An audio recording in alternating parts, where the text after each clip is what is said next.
My wife demanded a divorce in the house. You can't afford a lawyer to fight me. I replied. You're right. She served me papers in court, only to see the city's most feared expensive divorce attorney sit down next to me. He looked at her and said, doesn't have to afford me. I'm his older brother. My wife, Evelyn, informed me last Tuesday that she wanted a divorce. There was no sadness in her eyes, no regret in her voice. It was a declaration of victory. We were sitting in the living room of the house we had spent 8 years turning into a home, and she was speaking to me with the detached finality of a corporate executioner. It's over. Tom. She said, placing a file folder on the coffee table. I've already spoken to a lawyer. These are my terms. I didn't open the folder. I didn't have to. She was more than happy to list her demands. She wanted the house that my grandfather had helped me put a down payment on. She wanted 70% of our shared savings. She wanted spousal support for a minimum of 5 years. It wasn't a negotiation. It was an unconditional surrender. When she was finished, she leaned back, a smug, confident smirk on her face. And I don't want to fight on this, Tom, she said, her voice dripping with condescending pity. Let's be realistic. You're a high school woodshop teacher. You make a decent living, but you can't afford a real lawyer. My guy will bury you in legal fees before you even see the inside of a courtroom. It's better for you to just agree to the terms and walk away. I just sat there, looking at this woman I had loved, this woman I had built a life with, and I felt a profound sense of coldness settle over me. She didn't just want to leave me. She wanted to ruin me. She saw me as weak, as an obstacle to be crushed and discarded. Her biggest weapon, she thought, was my inability to fight back. I let the silence hang in the air for a long moment. Then I looked at her, my face a mask of resignation, and I said the 2 words she was expecting to hear. You're right. The relief on her face was immediate. She had won. The humble, simple teacher wasn't going to put up a fight. She stood up, smoothed her skirt, and said, Good. I'm glad you're being sensible about this. You'll be served with the official papers next week. Then she walked out of the room. Here's what Evelyn knew. She knew I was a man of simple means. She knew I didn't have tens of thousands of dollars to throw at a legal battle. She also knew that I had a brother, an older brother named Marcus. What she also knew, and what she was banking on, was that Marcus and I hadn't spoken in 5 years. Marcus isn't a teacher. Marcus is a shark. He is, without exaggeration, the most feared and expensive divorce attorney in the state. He's a legal predator whose name makes other lawyers nervous, and he was, for all intents and purposes, no longer a part of my life. We had a falling out after our parents died. It was over the family home, the house we grew up in. I wanted to keep it, to preserve it as a memory, a place for our families to gather. I'm sentimental like that. Marcus, ever the pragmatist, saw it as an illiquid asset. He wanted to sell it, divide the money, and move on. We had a bitter, terrible argument that ended with us on opposite sides of a canyon of stubborn pride. We hadn't spoken since. Evelyn had witnessed the tail end of that fallout. She saw me as completely and permanently isolated from the only powerful person in my family. In her strategic calculation, my greatest potential asset was a dead one. She was wrong. For 3 days after announcement, I was in a dark place. She was right about one thing. I couldn't afford to fight her, not on her terms. The thought of losing my home, my savings, everything I had worked for, was suffocating. On the 4th day, I hit rock bottom. And from there was nowhere to go but up. I swallowed every ounce of my pride, a pride that had cost me my brother for 5 years, and I fived his private cell phone number. My hand was shaking as I dialed. I expected it to go to voicemail, or to be answered by a sharp-voiced assistant. But after 2 rings, a familiar deep voice answered. Hello, Marcus. I said, my own voice sounding weak and foreign to my ears. It's Tom. There was a long pause. For a moment, I thought he was going to hang up. Tommy, he finally said, the old nickname sounding strange after so many years. What's wrong? And it all came pouring out. I told him everything. I told him about Evelyn's demands, her lawyer, her coldness. And I told him her final, arrogant taunt. You can't afford a lawyer to fight me. Another long, heavy silence stretched between us. When he finally spoke, his voice was different. The surprise was gone, replaced by something I hadn't heard in years. It was the sound of a protective older brother. It was the sound of steel. She said what? He asked, his voice dangerously quiet. I repeated her words. Okay, he said. When and where is the first court appearance? Next Tuesday at the downtown courthouse. I told him. I'll clear my schedule, he said. Don't talk to her. Don't talk to her lawyer. Don't sign anything. Just show up on Tuesday. I'll meet you there. We hung up. I sat there, my heart pounding with a mixture of terror and a terrifying hope. Evelyn thought she had disarmed me. She had no idea she had just handed me a nuclear weapon. She was about to learn a very hard lesson about what family really means. The morning of the preliminary hearing was a miserable, rainy Tuesday. It felt appropriate. I walked into the courthouse alone, feeling every bit the part of the defeated man Evelyn expected me to be. I was wearing my best and only suit, the one I usually reserve for weddings and funerals. It felt like a bit of both. I entered the designated courtroom. It was a sterile, impersonal room that smelled of old paper and anxiety. Evelyn was already there, sitting at the plaintiff's table. She looked incredible. She was wearing a sharp, dark blue power suit, her hair perfectly styled. She looked confident, smug, and ready for a corporate takeover. Next to her sat her lawyer, a man in his 50s with a salfied smirk permanently affixed to his face. They were laughing quietly together as I walked in. She saw me, and her smile faltered for a second, replaced by a look of pity. She probably expected me to look more broken.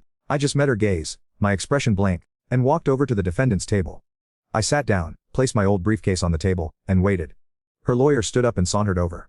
"Mr. Miller," he said, his voice oozing condescension. "I'm glad to see you're here. I trust you've had time to my client's very generous proposal.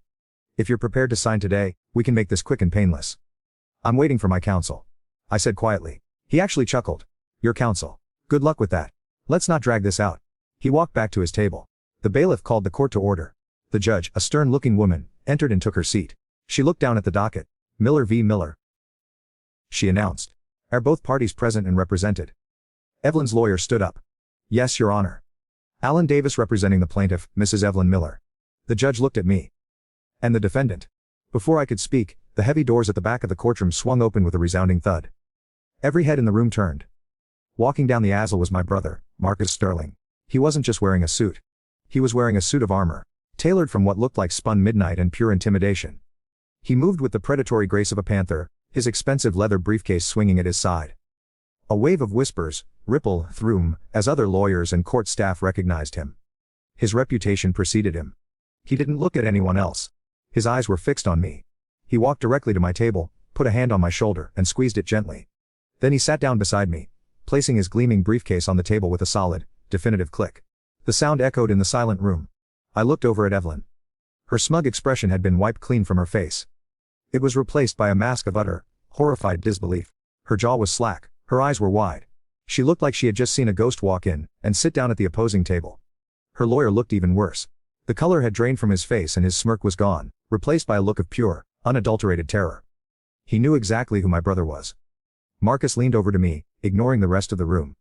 "Sorry I'm late, little brother," he whispered, a hint of a smile playing on his lips.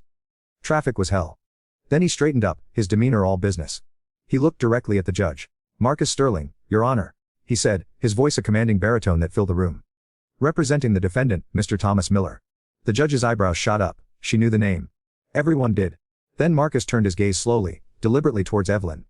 He looked at her, then at her terrified lawyer, and he gave them a cold, predatory smile. "My apologies for the delay," he said, his voice dripping with mock politeness. Then he looked at Evelyn again and delivered the line that shattered her entire world.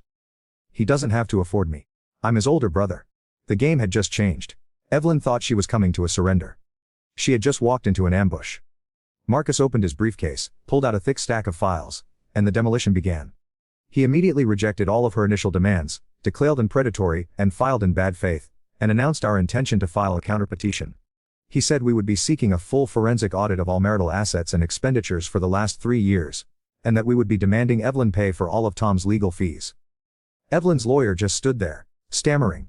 He was a minnow who had just been cornered by a great white shark. The battle was over before it even began. The 2 months following that first court appearance were a legal blitzkrieg. My brother Marcus does not do things by halves. He doesn't just practice law, he wages war. Evelyn and her lawyer thought they were going to roll over me. Instead, they found themselves on the receiving end of a relentless, systematic assault. The first thing Marcus did was file a motion for discovery that was, by all accounts, a thing of terrible beauty. It wasn't a request, it was a demand for every single financial document Evelyn had touched for the last 5 years. Bank statements, credit card bills, work expense reports, Venmo transactions, everything.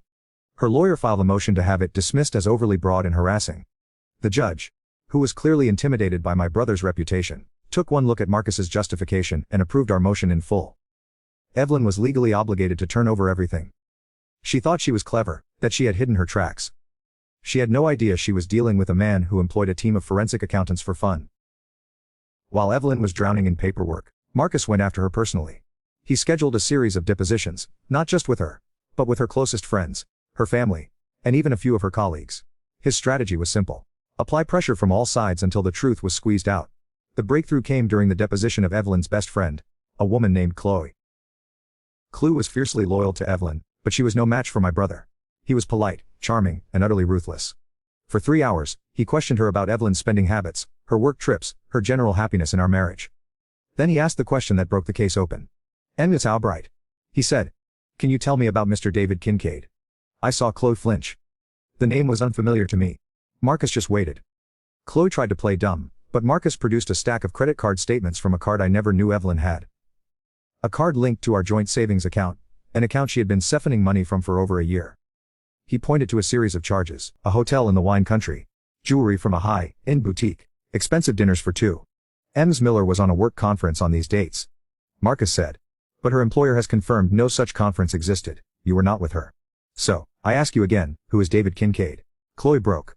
Under the penalty of perjury, she admitted it. David Kincaid was the man Evelyn had been having an affair with for the last 18 months. He was a wealthy real estate developer she had met through her old job. It all clicked into place. The secrecy. The financial demands. The confidence. She wasn't just leaving me, she was leaving me for someone else. She was trying to strip mine our marriage for assets to take with her into her new, upgraded life. Her plan was to use my money to fund her future with her lover. The deposition of her lover, David, was even more illuminating. He was a smug, arrogant man. But his arrogance crumbled under Marcus's relentless questioning. He admitted to the affair. He admitted that he and Evelyn had planned the divorce together.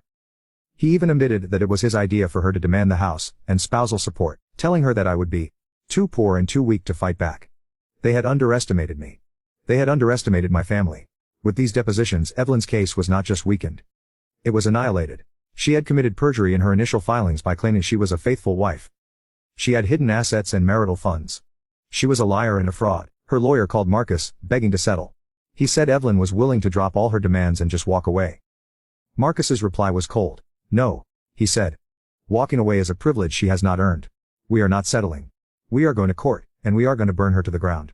She wanted a fight. Now she has one. It has been 6 months since I first walked into that courtroom. A man who thought he had lost everything. Today, I can tell you that I was wrong. I didn't lose anything that truly mattered. I gained it all back." The final court date was a formality. Faced with the mountain of evidence against her, depositions, the forensic accounting reports, the proof of her affair, and her conspiracy to commit fraud, Evelyn had no choice but to surrender completely. Her lawyer, looking tired and utterly defeated, advised her to accept any terms we offered. And the terms my brother drafted were brutal. Evelyn didn't just walk away with nothing. She walked away with less than nothing. She was forced to relinquish any claim to the house. Her demand for spousal support was dismissed with prejudice. And because Marcus was able to prove that she had spent over $60,000 of marital assets on her affair, on hotels, gifts, and vacations with her lover, the judge ordered that amount to be deducted from her share of our savings and returned to me. She left the marriage with a small fraction of her original demand, a mountain of her own legal bills, and the public humiliation of having her entire sordid scheme laid bare in a court of law. The fallout in her personal life was just as devastating. Her lover, David Kincaid, faced with the legal and social consequences of his actions, dumped her almost immediately. He was a man who was attracted to a winner, and Evelyn had just suffered a spectacular public defeat. Her friends, many of whom had been forced to testify about her lies under oath, distanced themselves from her. She lost her fiancé, her house, her savings, her boyfriend, and her reputation. All in one fell swoop. All because she underestimated the quiet man she was married to. But the real story, the most important part of this whole chapter, is what happened with my brother. A few weeks after the divorce was finalized, Marcus called me. "Meet me at the old house," he said.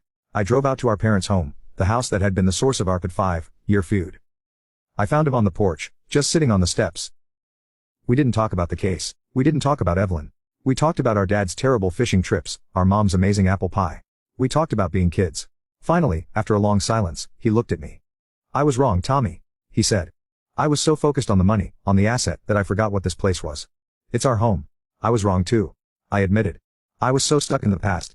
I wasn't willing to see that maybe there was a different future for this place. We didn't sell the house. We decided to keep it together. We've spent the last few weekends out there fixing it up. We're repairing the porch, painting the rooms, bringing it back to life. It's not a memorial to the past anymore. It's a project for our future. A place for our family. The real one, to gather." Working side by side with my brother, tools in hand, has healed a wound I thought would be a scar forever. Evelyn's parting shot to me was that I couldn't afford a lawyer. Her greed, her arrogance, her belief that I was weak and alone. That was the very thing that forced me to make the call that brought my brother back into my life. She thought she was isolating me. Instead, She reunited me with the most important family I have. She tried to leave me with nothing. But as I stand here today, with my home secure and my brother by my side, I realize I have everything.